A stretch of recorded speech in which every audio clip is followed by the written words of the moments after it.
Sobat POV, selamat datang di Psychology of You, podcast yang membahas isu-isu terkini dari sudut pandang psikologi. Hai, perkenalkan saya Arcelia yang akan menemani kalian di beberapa menit ke depan. Di episode 2 ini, saya tidak hanya sendirian. Saya juga ditemani oleh narasumber yang sangat spesial dan luar biasa. Beliau saat ini menjabat sebagai Wakil Rektor 1 di Untak Surabaya. Kira-kira siapa ya narasumber kali ini? Tanpa berlama-lama, kita langsung saja kenalan dengan narasumber kali ini. Halo Ibu, bagaimana kabarnya? Alhamdulillah baik, sehat. Alhamdulillah, semoga puasanya lancar ya Bu. Amin. Nah Bu, rasanya kurang lengkap nih kalau Sobat POV belum kenal langsung dengan Ibu. Saya persilahkan Ibu untuk berkenalan terlebih dahulu. Baik, saya Amanda Pascarini. Saya saat ini menjadi Wakil Rektor 1 di Untak Surabaya. Kemudian keilmuan saya sebenarnya adalah di psikologi, begitu. Apalagi ya kira-kira? Ada lagi yang diperlukan lagi kira-kira datanya? Mungkin alumni gitu? Boleh Bu, alumni baik. juga. Saya alumni S1 dari Psikologi Untak Surabaya, psikolog juga dari Untak Surabaya, S2 Magister Science juga dari Untak Surabaya. Kalau S3-nya saya di Pendidikan Doktor Universitas Erlangga Surabaya. Gitu. Wah, baik. Terima kasih ya Bu atas perkenalannya. Jadi Sobat POV, Bu Amanda ini orang yang sangat berkompeten di bidangnya, apalagi dalam bidang psikologi.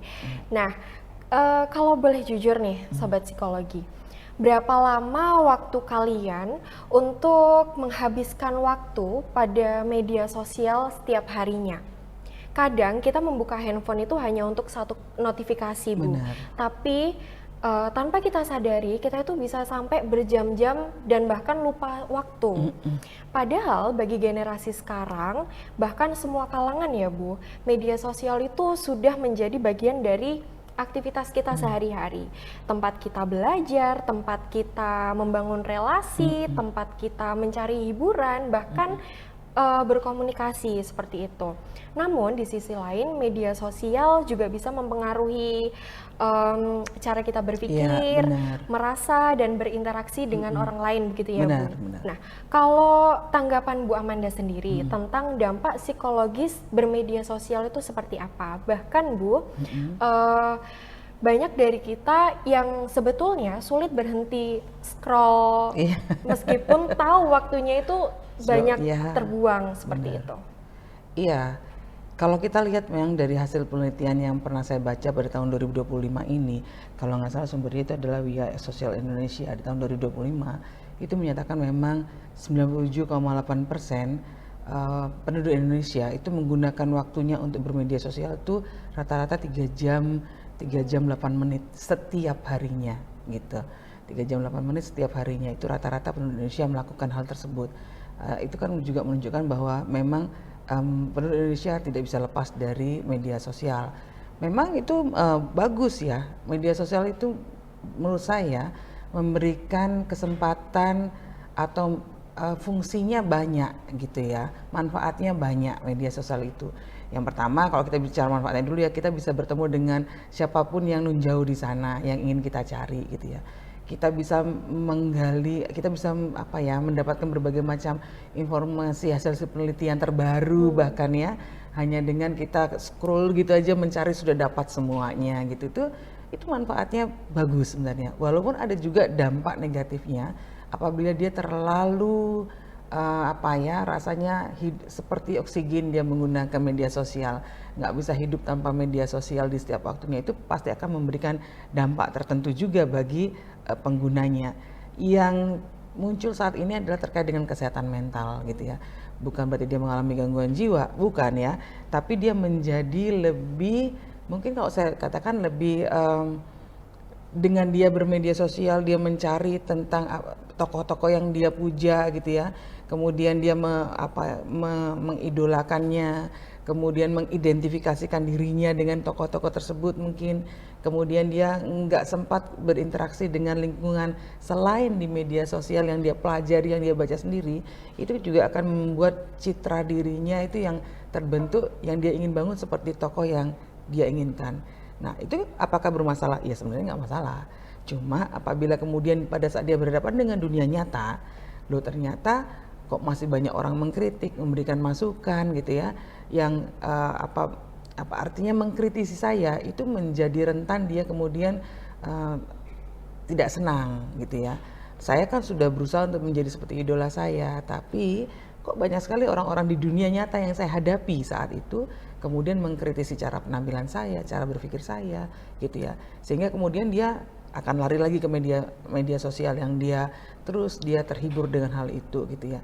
Pada saat dia bertemu dengan dunia nyatanya lagi gitu ya, itu dia akan menjadi agak susah untuk beradaptasinya apabila dia tidak punya kontrol yang baik gitu. Itu salah satu dampaknya. Yang lain biasanya adalah yang saya pernah melakukan penelitian ya bersama mahasiswa saya, intensitas dia menggunakan media sosial apakah kemudian menimbulkan kecemasan yang kemudian berdampak pada aktivitas dia sehari-hari, aktivitas rutin gitu ya. Ternyata iya. Jadi orang-orang yang terlalu sibuk dengan media sosialnya, apabila kemudian dia tertinggal berita, apabila dia tidak sesuai dengan tidak sesuai dengan apa yang dia inginkan, yang dia pelajari di media sosial, atau bahkan dia mungkin ya saya katakan tadi terlambat ya mengetahui info, itu membuat dirinya menjadi cemas. Kok aku ketinggalan berita sih gitu kan. Terus kemudian akhirnya dia dunia nyatanya, misalnya dunia nyata itu udah kuliah gitu ya. Kemudian yang dia harus mendengarkan dosen yang mengajar itu bisa dia gunakan untuk dia bermedia sosial yang dia ingin gali terus, yang itu tidak terkait dengan mata kuliahnya gitu kan. Karena dia nggak mau ketinggalan informasi, dia tidak mau ketinggalan berita gitu ya. Itu kadang-kadang muncul kecemasan pada para penggunanya gitu ya. Kemudian pada saat dia membaca berita-berita di media sosial, itu pun juga tidak akan membuat dia tidak cemas, tetap akan membuat dia cemas. Apalagi kalau misalnya gini ya, kan ada ya orang yang kemudian senang mendengarkan berita-berita tentang investigasi pembunuhan gitu ya, gitu. Terakhir mungkin kasus Rehan atau siapa, kemudian itu menjadi dia ingin baca. Setelah dia baca, kalau kemudian dia nggak bisa kontrol dirinya, ada ketakutan, ada prasangka gitu ya, yang itu akan muncul. Nah kemudian itu akan membuat tidurnya tidak tenang karena kepikiran terus gitu ya. Terus lalu bagaimana? Gimana nasibnya dia? Kenapa kok bisa jadi begini begitu dan sebagainya? Itu sekali lagi saya katakan tidak pada semua remaja atau manusia ya, tapi pada saat dia tidak bisa mengontrol dirinya, maka itu akan terbawa dalam proses dia tidur yang nggak harusnya dia bisa tidur nyenyak untuk istirahat. Nah itu dia tidak bisa mendapatkannya. Itu yang kemudian harus berhati-hati gitu ya. Merasa tidak berharga, itu adalah dampak dari pada saat dia terlalu rajin dengan media sosialnya gitu. Oh ternyata saya nggak sebagus seperti idola saya gitu ya, dia membanding-bandingkan. Kemudian adanya stres gitu ya. Stres kenapa? Karena kadang-kadang sebenarnya kita lelah ya. Dia terhibur, dia berusaha mencari hiburan dengan scroll semua yang dia ingin tahu ya. Walaupun sebenarnya dia tuh lelah, matanya lelah gitu ya, badannya dari duduk, tidur, delosor sambil bermedia sosial dia lakukan gitu ya. Sebenarnya badannya dia tuh stres gitu, tapi dia tidak bisa menurunkan impuls-impulsnya atau keinginannya untuk tetap mencari berita gitu ya. Nah stres itu kemudian akan membuat dia secara tidak langsung dia merasa tidak stres, tapi sebenarnya ada stres di dalam dirinya, itu yang kemudian membuat dia nggak sehat ya secara mental gitu ya. Tidak sehat, dia bisa mengelola fisiknya, mentalnya, itu menjadi kendala tersendiri juga gitu ya.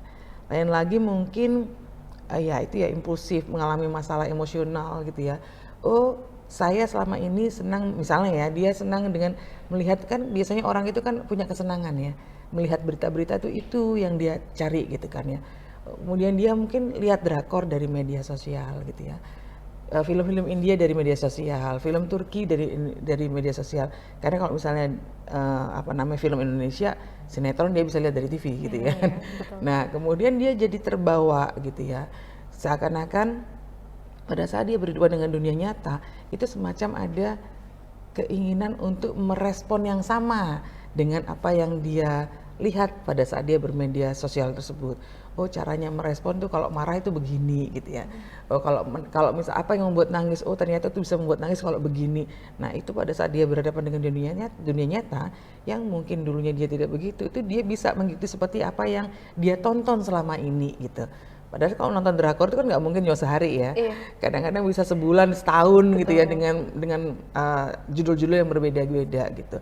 Nah itu yang kemudian yang sebenarnya tidak ada salahnya kita nonton gitu ya. Nggak ada salahnya kita bermedia sosial, tapi mengontrol itu menjadi bagian yang penting pada saat kita memutuskan diri kita untuk mencari hiburan melalui media sosial gitu sih sebenarnya. Oke, Bu. Ya. Jadi kan masih banyak juga orang yang masih belum bisa mengontrol dirinya sendiri ya, Bu ya.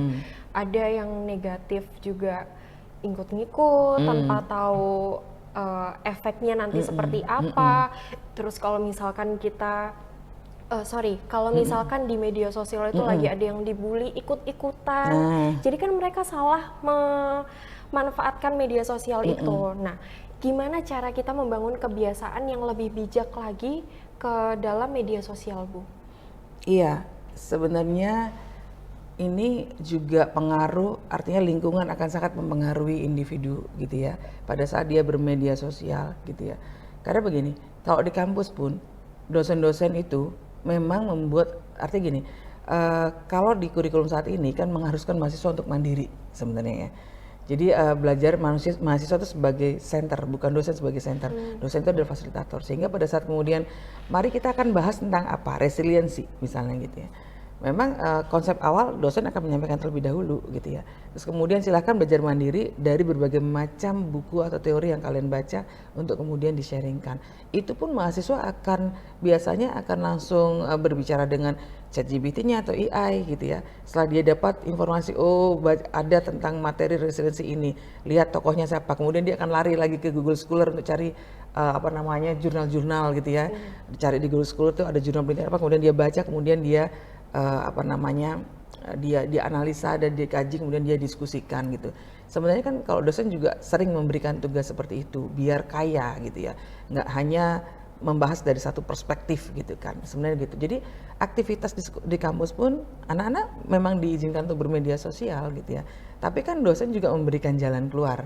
Jadi pada saat kamu mau bermedia sosial, kamu mau mencari sumber informasi, caranya nggak boleh misalnya plagiasi misalnya seperti ya.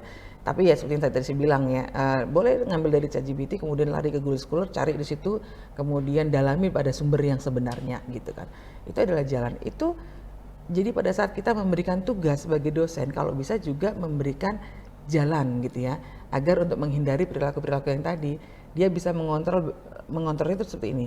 Tidak boleh saya melakukan plagiasi plak dari AI yang muncul gitu ya. Tapi saya harus bisa membaca dari sumber yang sebenarnya. AI dan ChatGPT itu hanya adalah perantara saja dari keinginan tahu saya dari awal, baru kemudian mencari sumbernya. Nah, itu adalah salah satu cara untuk mengontrol dalam proses pendidikan, dalam penggunaan media sosial gitu ya. Atau misalnya juga kadang kita juga memberikan tugas pada mahasiswa, kalau di psikologi nih ya, kalau di psikologi misalnya coba analisis case tentang Kalideres. Kalau dari ini misalnya ini mata kuliah forensik gitu ya, psikologi forensik, coba analisis kasus yang di Kalideres, bagaimana secara ilmu forensik untuk mengkajinya gitu ya, seperti apa kita mengkajinya. Nah itu kan mahasiswa berarti kan dia harus search dulu itu, apa itu yang ada di Kalideres itu peristiwanya apa gitu ya. Nah kemudian jangan lupa untuk kemudian mendiskusikan hasilnya dengan dosen gitu ya. Jadi bukan kemudian mahasiswa itu dibiarkan membaca sendiri, sudah cukup laporannya ditulis aja, terus kemudian kumpulkan, selesai, nanti saya menilai. Nah proses itu sebaiknya tidak dilakukan, tapi tetap harus ada komunikasi antara dosen dengan mahasiswa misalnya gitu ya. Sudah setelah menganalisa, kemudian mari diskusikan di kelas gitu kan, di situ kan banyak sekali masukan, sehingga kita itu kalau di lingkungan di tingkat akademik atau pendidikan itu yang perlu diajarkan pada mahasiswa gitu, tidak boleh hanya sekedar mengumpulkan tugas gitu, sehingga itu adalah bagian kontrol yang dilakukan oleh mahasiswa. Kalau kita mau bermedia sosial itu harus ada tujuan yang jelas, hasilnya apa, luarannya apa, itu aja yang dikejar gitu. Secara tidak langsung yang dilakukan oleh dosen itu adalah mengajarkan bahwa harus ada target dan luaran yang ingin dicapai gitu. Itu kalau di lingkungan pendidikan ya. Nah kalau misalnya dengan orang tua bagaimana di lingkungan rumahnya gitu, karena setiap manusia itu tidak akan hanya hidup dengan lingkungan pendidikannya saja gitu ya. Kadang-kadang dia juga dengan orang tua. Nah, ini menjadi peran orang tua gitu. Karena dosen tidak bisa menggapai atau siswa ya, guru tidak bisa menggapai aktivitas anak-anak pada saat di rumah. Nah, ini yang kemudian orang tua pun juga harus bisa bermedia sosial gitu ya. Dan kemudian dia juga harus bijak dalam bermedia sosial. Salah satu caranya dengan mengajak anak ini untuk berinteraksi gitu ya. Tidak apa-apa, media sosial itu tidak ada yang salah gitu ya, tidak haram juga, boleh gitu ya. Karena itu juga memberikan hal yang positif juga. Namun orang tua juga harus mengajarkan pada anaknya tentang kehidupan nyata, di mana orang tua ini harus mengajak bicara anaknya. Tahu kamu baca nggak kejadian ini gitu ya, atau misalnya enggak mah yang kamu baca apa gitu ya. Kemudian mungkin dia membaca yang lain itu sebagai pancingan awal sebenarnya, karena belum tentu ya memang ya orang tua kayak saya ini generasi apa ya, generasi apa ya. Generasi alfa. Alpha mungkin ya. Nah, ya anak-anak kita adalah generasi Z misalnya gitu ya. Nah itu beda, yang ditonton pasti berbeda gitu. Tapi kan mungkin salah satu cara memancingnya supaya anak kita mau bicara, mau menceritakan apa yang dia medsosin gitu kan. Ya mungkin memancing dengan, mama tertarik loh ada cerita begini, kamu baca nggak nak? Misal seperti itu. Oh nggak baca yang itu, kamu baca apa? Kamu selama ini ceknya tentang apa? Tentang ini mah, itu ngapain itu gitu. Jadi jangan kemudian kita memaksakan cerita yang kita scroll atau yang kita menjadi fokus kita, tapi kemudian kita beralih ke kita mulai fokus dengan apa yang anak-anak itu baca gitu. Enggak mah nggak apa-apa, lihat sepak bola misalnya gitu. Kenapa? Siapa yang menang gitu. Jadi bangun komunikasi dengan anak, karena membangun komunikasi secara real dengan anak itu adalah tugas orang tua gitu ya, bukan hanya tugas dari kampus atau tempat sekolahnya, tapi tugas dari orang tua. Nah, artinya saya hanya ingin menegaskan bahwa orang tua mempunyai peran penting dalam mengendalikan atau mengontrol anak-anaknya untuk bermedsos, dalam mengajarkan pada anak-anaknya untuk mengendalikan medsosnya gitu ya. Sekali lagi bukan mengatakan bahwa medsos buruk ya, tapi secara tidak langsung dengan norma dan aturan dari orang tua itu tetap mengingatkan pada anak untuk kembali pada aturannya. Masyarakat itu juga nggak seneng loh kalau kamu 24 jam itu bermedsos gitu ya. Misalnya anak sambil ber-WA tuh sambil ngomong sambil pegang medsosnya gitu ya. Nggak apa-apa, kita boleh menegur anak tapi jangan dikeplai gitu ya. Jangan dimaki, jadi sentuh anaknya. Nah, kalau ngomong sama mama lihat mata mama gitu. Karena mama pengen diperhatikan. Jadi tunjukkan rasa sayang.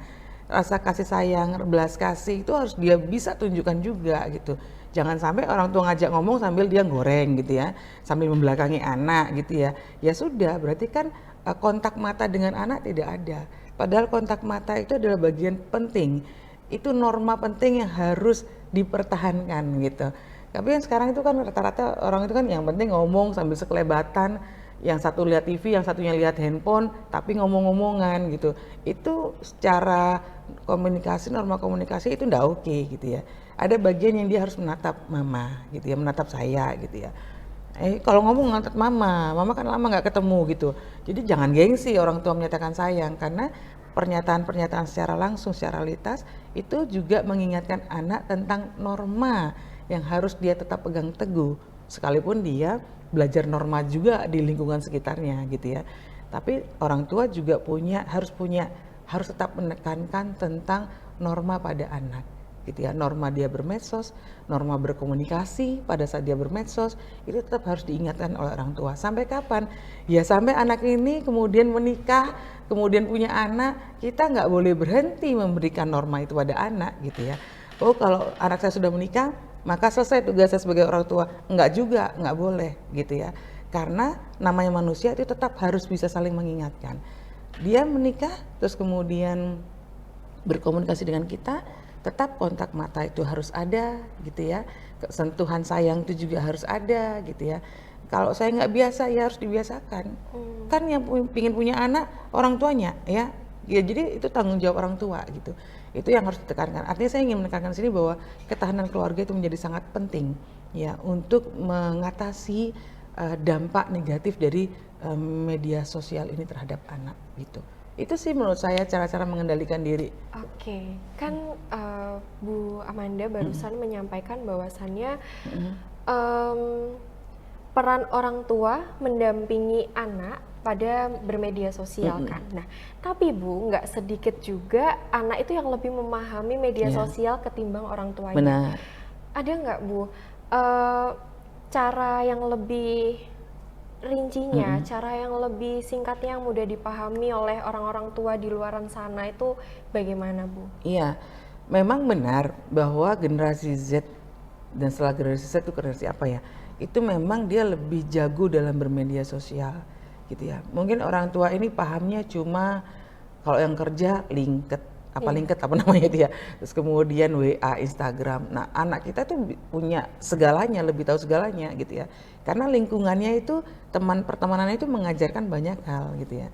Sehingga kemudian memang wajar kalau kemudian anak-anak muda sekarang ini jauh lebih jago dalam bermedia sosial dibanding orang tuanya. Tapi tidak berarti kemudian orang tua kemudian menjadi minder gitu ya. Namanya orang tua itu pasti lebih dominan lah dari anak gitu ya. Pasti maha tahu dibanding anaknya gitu ya. Sekalipun secara IT dia kalah gitu. Nah, harusnya pede ini orang tua. Karena dia apa ya, punya otoritas sebagai orang tua gitu ya. Maka dia harus pede gitu ya. Ya, artinya pede itu kemudian kita boleh kok tanya ke anak gitu ya tentang kamu pakai apa nih? Ini TikTok mah misalnya gitu. Itu apa sih TikTok itu? Nanya, nggak apa-apa. Itu bagian dari cara untuk apa ya, menunjukkan adanya attachment gitu ya antara orang tua dengan anak itu tetap ada sampai pun dia punya anak pun gitu, anak kita punya anak pun kita tetap harus ada gitu ya. Nah, artinya pada saat kemudian ada media sosial yang baru, ada informasi yang baru yang anak-anak kita lebih ketahui, enggak apa-apa, ajak komunikasi anak. Gimana sih nak caranya TikTok itu? Seperti apa? Apa bagusnya nak? Gitu. Dengan kan lucu-lucuan ini untuk menghibur gitu kan. Oh, berarti kamu kalau misalnya ingin hiburan kamu lihat di TikTok. Iya mah gitu. Berarti kan kita tahu oh itu adalah untuk hiburan. Minimal kita sebagai orang tua tahu bahwa TikToknya adalah hiburan buat dia. Biasanya kamu ngeliat TikTok itu kalau apa nak? Itu harus diajak komunikasi gitu ya. Oh, kalau lagi banyak tugas ya buat hiburan sebentar TikTok lihat. No, kita tahu TikTok yang dia pakai itu tujuannya bagi dia adalah untuk hiburan dia di sela-sela dia pekerjaan dia. Kalau dia mengatakan bahwa ini untuk sarana eksis, seperti apa sih nak gitu? Pingin tahu, nggak boleh nggak pingin tahu, mama harus tahu atau bapak harus tahu kayak gitu. Karena kita juga harus memantau apakah TikTok yang dia apa sih namanya, yang dimana dia tampil kemudian dia berTikTok itu apakah melanggar norma atau tidak, memberikan kemanfaatan atau tidak gitu. Nah, kalau misalnya tidak memberikan kemanfaatan, kita harus tanya dulu, kenapa kamu kok berTikTok? Dia kan bisa kita TikTok nari-nari dan sebagainya gitu ya. Ini TikTok ini untuk menghibur mak gitu. Oh, kamu dengan TikTok itu bisa menghibur? Iya mak, bisa menghibur. Ya kita apresiasi dong gitu ya. Wah, bagus sekali kamu ya bisa menghibur dunia gitu ya. Oh, pahalanya banyak gitu kan. Kira-kira seperti itu. Tapi pada saat kita lihat kayak apa sih nak, kemudian TikToknya menghibur, tapi cara berpakaiannya tidak pantas, tidak pantas sebagai orang Indonesia yang punya budaya Indonesia. Misalnya pakaiannya minim gitu ya, lekuk tubuh terlihat gitu ya, atau tidak pantas lah ya. Ya kita boleh mengedukasi. Nah itu kamu menghibur, tarianmu, goyanganmu itu velocity-mu tuh gitu saya. Itu oke banget. Tapi nah itu bajunya jangan seperti itu gitu. Karena kamu tuh akan ditiru nanti. Kalau semua orang meniru kamu seperti itu, maka kamu akan membuat dosa turun temurun. Ayo diubah lagi, butuh baju nak, belikan gitu. Atau misalnya pakai model apa, cara berpakaiannya atau apa yang dikritisi misalnya verbalnya gitu ya. Dalam TikToknya itu kemudian dia mengeluarkan istilah-istilah kalimat-kalimat yang sifatnya agresif gitu ya, atau sarkasme gitu. Nah itu menjadi tugas orang tua untuk gimana kalau mengedukasi itu pakai kalimat yang positif misalnya gitu. Itu tugas orang tua sebenarnya, tugas teman-teman sekitarnya gitu. Tapi memang repot pada saat dia berteman dengan circle yang sama-sama punya frekuensi yang sama, terbiasa menggunakan sarkasme. Nah ini agak susah nih ngatasinnya. Tapi akan menjadi lebih mudah apabila ada peran orang tua di situ, kemudian guru gitu ya, atau pemuka agama itu dilibatkan untuk kemudian mengedukasi gitu, bahwa namanya kalau dia live TikTok kayak atau dia mau mengedukasi masyarakat gitu ya, mau menghibur, itu ya harus benar-benar hiburan, bukan sesuatu hal yang itu menimbulkan sesuatu yang negatif gitu. Itu menjadi kewajiban semua orang untuk untuk mengingatkan. Ada juga loh dalam, saya nggak, kayaknya di TikTok tuh kemudian ada netizen yang kemudian komennya negatif-negatif gitu ya. Nah, kalau saya sarankan, begitu ada komen negatif itu artinya yang sarkas ya, Iya. yang kemudian tujuannya ingin menyakiti. Kita semua orang normal pasti tahu bahwa dengan statement ini tujuannya adalah untuk menyakiti. Kalau memang itu tidak oke, maka ya sebisa mungkin itu tidak dibaca, atau orang-orang yang seperti itu tidak menjadi perhatian kita untuk membalas gitu ya. Maksudnya merespon dari statementnya gitu ya. Kalau memang sudah tahu negatif, nggak usah direspon lah statementnya gitu ya. Respon positif perlu nggak? Ya kalau misalnya kita tidak tertarik, nggak usah direspon aja. Ntar juga tenggelam kok gitu kan. Itu salah satu cara mengajarkan gimana kita memberikan statement-statement yang edukatif, yang positif gitu. Itu sih menurut saya. Terus ada nggak Bu tipsnya? Kan tadi Ibu sudah membahas soal media sosial dalam kehidupan nyata, terus untuk anak-anak juga. Berarti kan di kalangan, apalagi sekarang anak-anak SD pun udah pada pegang HP masing-masing, dikasih HP sendiri. Nah, itu gimana caranya biar media sosial itu tidak mengganggu proses mereka belajar dan kehidupan nyatanya? Iya. Gini, kembali pada norma yang harus dipegang teguh oleh keluarga terutama ya. Ya, pada saat dia di keluarga, maka anak ini tanggung jawab keluarga. Pada saat dia di kampus, maka ini adalah bagian dari tanggung jawab dari kampus. Pada saat dia berada dalam suatu organisasi atau BEM misalnya gitu ya, itu adalah tanggung jawab bersama teman-teman organisasinya. Kalau nggak ada kesadaran yang sama, ya akan susah, akan timpang gitu ya. Misalnya gini, pada saat misalnya di rumah gitu ya, menjadi tugas orang tua untuk bertanggung jawab terhadap seluruh aktivitas yang dilakukan oleh anak. Misalnya kalau saya, kecenderungannya adalah membatasi gitu ya. Kamu boleh bermedsos di hari libur, misalnya Sabtu Minggu, atau di waktu-waktu luang selesai kamu menyelesaikan tugas rumah maupun tugas kampus. Tugas sekolah gitu ya. Misalnya tugas rumah itu apa? Ya membersihkan kamarnya, pastikan rapi, misalnya gitu ya. Terus kemudian dia sudah mandi, sudah makan, gitu, aktivitas rutin sehari-hari. Kalau dia tidak mampu menyelesaikan aktivitas rutin sehari-hari, ini akan menunjukkan bahwa anak ini bermasalah, gitu. Itu yang harus menjadi kepekaan orang tua, gitu ya. Tapi orang tuanya sibuk, ya mau sibuk apapun itu tugasmu, karena kamu yang mau punya anak kembali ya. Kalau kamu nggak mau punya anak, ya itu akan lepas dari tanggung jawabmu sudah. Tapi pada saat kamu punya anak, maka kamu punya komitmen untuk punya anak, maka bertanggung jawablah, kan begitu.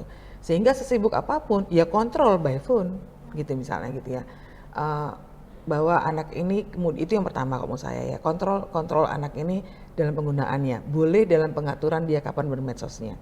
Kadang-kadang anak bilang gini, tapi aku dapat tugas nih apa gitu ya. Bahwa aku harus cari browsing gambar yang aku harus mengerjakan tugas ini. Oke, nggak apa-apa. Kamu butuh waktu berapa jam untuk ngerjakan misalnya gitu. 2 jam, oke 2 jam boleh buka, tapi fokuskan sama tugas itu dulu nak ya. Nah itu yang kemudian kita mengingatkan pada anak. Harus, ya tanggung jawab orang tua kan, mengingatkan pada anak. Jadi jangan ngerasa bahwa berarti saya orang tua nggak asik dong. Sebenarnya asik nggak asik itu tergantung dari cara kita menyampaikannya. Nggak asik itu kalau kemudian di orang tua bilang, tulis kamu mulai buka medsosnya jam berapa, kamu paraf, lalu kemudian nanti kamu selesai jam berapa, kamu paraf gitu. Itu kan nggak asik. Anak-anak pasti, oh poy mah gitu kan. Tapi kita harus asik menyampaikannya gitu ya. Oke nak, kamu batasi 2 jam ya nak ya. Itu pastikan selesai tugas-tugas. Iya mah. Nanti 2 jam lagi mau boleh ya. Minta izin agar dia merasa dihargai. Karena harus dilibatkan dalam percakapan. Mama nih minta izin ya, nanti 2 jam lagi mama cek ya, udah selesai atau belum tugasmu ya. Ya ma, udah itu aja. Jadi itu orang tua yang asik gitu ya. Jadi kira-kira seperti itu. Jadi memang tugas orang tua untuk memantau ya, kemudian menjalin komunikasinya itu seperti apa yang enak dengan anak-anak. Terus kemudian itu kalau dalam hal menyelesaikan tugas. Kemudian kita memastikan misalnya tiap hari berapa jam kamu boleh lihat medsos gitu ya. Terus apa yang boleh dan tidak boleh. Misalnya gini, nak, mama nggak mau kamu masuk pada aplikasi yang berbahaya. Contohnya yang tidak sesuai dengan usiamu. Misalnya kamu di situ tiba-tiba muncul ada pembunuhan, jangan dilihat. Kalau kamu pengen lihat, kamu harus dekat papa atau mama, atau misalnya pemuka agama, guru agamamu, untuk mendiskusikannya gitu. Kenapa? Karena khawatir kamu nggak paham nih maksudnya apa. Itu harus disampaikan perjanjian itu dengan anak di depan, gitu ya. Apakah boleh? Boleh. Apakah wajib? Wajib kalau saya sebagai orang tua, karena sekali lagi ketahanan keluarga itu yang akan menentukan masa depan anak kita, gitu kan ya. Nah terus kemudian itu harus disampaikan pada anak kapan harus boleh melihat beritanya yang seperti apa. Misalnya ada adegan, misalnya gini, kalau kamu tiba-tiba melihat drakor, kemudian di situ ada adegan yang kamu sukanya apa, nak? Lihat drama Korea misalnya gitu, atau lihat drama Turki misalnya gitu ya. Oke, tentang apa? Ya dia akan cerita, pertemanan dan sebagainya. Oke, yang dilarang oleh agama apabila ada adegan yang tidak sesuai dengan usiamu, misalnya berciuman. Nah itu jangan menjadi tabu untuk disampaikan pada anak gitu. Misalnya berciuman, hi mama misalnya gitu. Ya ini kan mama ngasih tahu ya, ngingetin misalnya gitu. Ciuman, berhubungan layaknya orang dewasa, kemudian cakar-cakaran, maksud cakar-cakaran itu berantem yang sampai berdarah-darah, itu usahakan kamu lewatin, nak, gitu.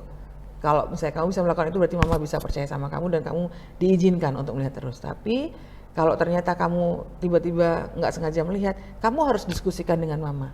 Apa yang kamu tadi lihat dan kira-kira apa yang bisa mama bantu gitu. Nah komunikasi itu perlu dilakukan pada anak gitu. Kok ribet banget sih? Ya ribet, kalau punya anak memang harus seasik itu gitu loh menurut saya ya. Karena sebenarnya itu bukan ribet, cuma kita mau nggak sih berkomitmen dengan keinginan kita punya anak gitu. Itu kira-kira, itu sih yang menurut saya ada pembatasan-pembatasan yang disepakati bersama dengan anak gitu. Kalau misalnya anak nggak sepakat, apa yang membuat dia nggak mau? Ma, aku mau Sabtu Minggu tuh full lihat medsos. Nah, karena ada anak-anak tuh bernego. Ini juga jangan dimarahin anaknya gitu ya. Biarkan dia menyampaikan apa yang dia hayalkan gitu ya. Apa yang dia fantasikan. Dia diberikan kesempatan untuk ngomong. Kalau nggak dikasih kesempatan ngomong, ini kita nggak bisa evaluasi nih, gitu kan? Kalau dibiarkan dia berfantasi terus dengan dirinya sendiri, ini juga bahaya, karena dia belum tahu salah benernya, gitu ya. Sehingga berikan ruang kesempatan pada anak itu untuk menyampaikan apa yang dia inginkan. Aku mau, ma, aku oke 1 jam atau 2 jam per hari, tapi Sabtu Minggu aku mau full, ma, medsosan, boleh ya, ma, misalnya gitu. Janganlah, nak, terus kapan nanti dengan mamanya gitu. Jadi kita harus merajuk pada anak bahwa saya juga membutuhkan kamu di dunia nyata gitu ya. Terus kemudian misalnya nanti kapan lihat TV bareng mamanya gitu. Terus kemudian itu disampaikan. Kenapa kok nggak boleh seharian? Kamu sebaiknya juga olahraga lah, nak. Bahaya, nak, kalau nggak olahraga. Yuk olahraga bersama gitu. Atau kamu mau olahraga lari, mak, 1 jam. Ya udah, nggak apa-apa. Di sela-sela itu boleh, nak. Jadi kalau kamu seharian, nak, itu kalau mama baca nih ya secara teori, itu yang harusnya dilakukan. Bahwa kalau kamu duduk terus bisa ambeien, nak, misalnya gitu. Kalau kamu sambil tidur terus bahaya ke mata, nak, misalnya gitu, itu disampaikan. Nah itu nggak enak kalau sudah nggak enak ke mata tuh, kamu tuh nggak bisa ngeliat lagi di masa tuamu. Itu disampaikan pada anak. Nah itu menjadi tugas orang tua, gitu ya. Sehingga kemudian ambil peran mumpung masih jadi orang tuanya gitu ya. Ntar kalau dia nikah agak susah nih kita punya waktu seperti itu gitu ya. Jadi menurut saya pembatasan waktu itu harus ada, tapi penjelasan kenapa kok harus dibatasi itu perlu didiskusikan dengan anak gitu ya. Terus kemudian kalau anak masih nggak yakin, boleh orang tua itu merujuk dari hasil-hasil penelitian. Sekarang tuh gampang kok searching hasil penelitian, bahwa sekian persen, kayak tadi saya baca ya, sekian persen orang yang bermedia sosial tuh mengalami juga jangan nakut-nakutin ya, gangguan jiwa, iso gendeng, nak, kayak konslet, jangan kayak gitu. Tapi bener-bener yang ini berbahaya. Kenapa berbahaya? Karena kamu nggak punya waktu untuk dengan misalnya teman-temanmu yang nyata, dengan mamamu yang nyata gitu ya, dengan orang-orang di sekitar kanan kirimu gitu, misalnya gitu. Nah itu harus disampaikan pada anak, didiskusikan dengan anak gitu. Jadi pembatasan waktu harus, menurut saya begitu. Sampai kapan? Ya sampai dia remaja ya, kemudian dia kuliah. Biasanya kalau sudah mulai ke remaja, dia sudah mulai bisa atur tuh kecenderungannya gitu ya. Dia bisa atur kapan dia harus berhenti dulu, kapan dia bisa nyambi gitu ya, kapan dia harus terhibur dengan punya waktu luang untuk benar-benar menyaksikan gitu. Tapi minimal sejak dini itu diajarkan aturan-aturan pada anak, sehingga anak-anak pun itu juga bisa mengatur dirinya sendiri. Tapi kalau dari awal sudah di-loss-kan sama anak-anak, ya dia akan loss juga, nggak seakan-akan seperti tidak punya aturan gitu. Sehingga pada saat dia dihadapkan pada dunia nyata, dia harus bekerja. Orang bekerja itu kan juga bersentuhan dengan aturan. Aturannya siapa? Aturan perusahaan di mana dia bekerja. Jangan sampai kemudian yang terjadi pada saat anak kita tidak punya aturan, dia masuk ke tempat kerja, itu kemudian pakai aturannya dia sendiri. Itu kan menjadi berbahaya. Jadi banyak sekali pentingnya membiasakan anak terhadap aturan gitu ya. Anak menjadi terbiasa tanpa mengganggu dia untuk bermedsos. Itu sih menurut saya.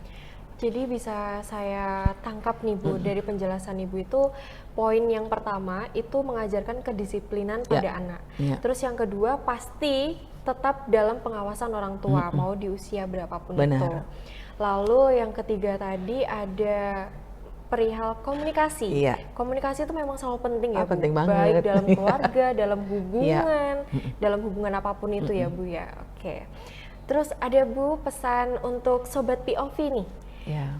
Gimana biar bijak dalam bermedia sosial?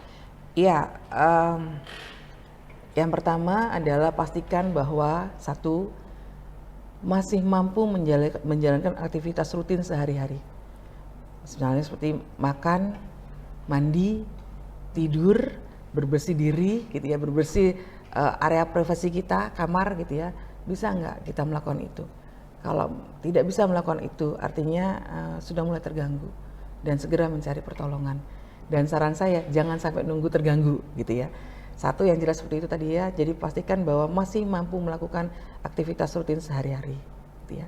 Kemudian yang kedua, tetap menjalin relasi dengan dunia nyata, dengan teman sekitar, dengan keluarga, orang tua, dengan dosen, dengan guru, itu harus dapat terus terjalin hubungan. Dan kemudian pastikan masih mampu melakukan kontak mata gitu ya. Jadi pada saat berkomunikasi, pada saat berinteraksi, pastikan badan kita, hati kita, pikiran kita memang sedang dengan orang yang sedang kita ajak bicara, tapi tidak ke tempat yang lain gitu. Itu yang kedua. Yang ketiga, siap menerima masukan gitu ya. Karena kita ini bukan manusia sempurna, masukan itu penting. Siapa tahu itu akan membuat kita menjadi seorang yang berguna bagi nusa bangsa ini. Siapa tahu kalau jadi presiden nantinya, insya Allah gitu ya. Jadi terimalah semua masukan dan kritikan yang tujuannya untuk meningkatkan diri. Yang keempat adalah jangan lupa juga berbagi atas informasi apapun yang kamu dapatkan di medsos yang positif gitu ya. Karena pada saat kita mau berbagi tentang hal yang positif di medsos, itu kita juga sudah menanam pahala gitu ya, menebar kebaikan gitu ya. Minimal itu cara kita untuk tetap mencintai bangsa ini dengan segala peran kita, dengan kesenangan kita dalam bermedsos. Cobalah untuk positif gitu ya, melakukan hal yang positif. Karena sekali lagi itu adalah salah satu cara untuk menunjukkan bahwa cinta kita terhadap bangsa ini gitu. Itu saja menurut saya. Luar biasa. Terima kasih banyak atas insight dan penjelasan yang Bu Amanda kasih pada hari ini. Itu sangat keren. Wah, menarik banget Bu. Tentunya banyak sekali hal yang bisa kita pelajari gitu ya dari diskusi hari ini, terutama tentang bagaimana kita bijak dalam bermedia sosial. Lalu semoga dari perbincangan ini Bu, harapan saya, harapan Bu Amanda juga pastinya Sobat POV bisa lebih bijak lagi bahwa media sosial bukan hanya soal scrolling aja atau ngikutin yang tren-tren aja, tapi juga tentang bagaimana kita menjaga kesehatan mental, terus mengatur waktu dan juga tetap terhubung dengan kehidupan yang nyata. Nah, terima kasih juga untuk Sobat POV yang sudah menonton dan mendengarkan sampai akhir podcast ini. Semoga apa yang kita bahas hari ini bisa memberikan dampak yang baik, terus memberikan perspektif baru buat Sobat POV dan juga bermanfaat dalam kehidupan sehari-hari. Buat Sobat POV, jangan lupa subscribe dan klik tombol loncengnya biar nggak ketinggalan isu-isu terkini atau pembahasan terbaru dari POV sendiri ya. Dan jangan lupa follow akun sosial media kami, ada juga di deskripsi di bawah. Jadi terima kasih buat Sobat POV yang setia menunggu konten-konten kami. See you!